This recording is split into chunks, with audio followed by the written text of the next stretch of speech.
இரண்டாம் வகுப்பு A4 SM சிவ ஐஷக் துரை.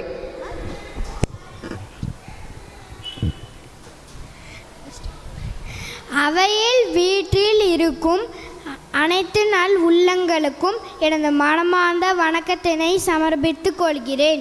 இன்று நான் பேச எடுத்துக்கொண்ட தலைப்பு நாளைய இந்தியாவின் விடவெள்ளி குழந்தைகளே. ஏனென்றால் இந்தியா வல்லரசு நாடாக அமைய வேண்டுமென்றால் வளர்ச்சி, கல்வி, அமைதிக்கு குழந்தைகள் பங்களிப்பு மிக முக்கியமானது.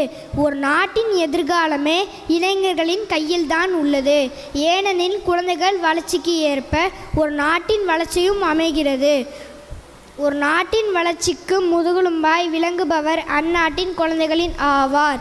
ஒளிப்படுத்த கண்ணனாய் வா வா வா என்று அழைத்தவர் பாரதியார். 100 இளைஞர்களை இடம் தாருங்கள், நான் பாரதத்தையே மாற்றி காண்கிறேன் என்று சுவாமி விவேகானந்தர். வருங்காலத்தில் அதிக இளைஞர்களின் கொண்ட நாடாக இந்தியா இருக்கப் போகிறது. அதனால் உலக அரங்கில் ஆற்றல், அறிவுத்திறன், உழைப்பு என எல்லா வகையிலும் வலிமையுடையதாக இந்தியா திகழப் போகிறது என்கின்றார் டாக்டர் அப்துல் கலாம். வாழ்க பாரதம், வளர்க தமிழ். நன்றி.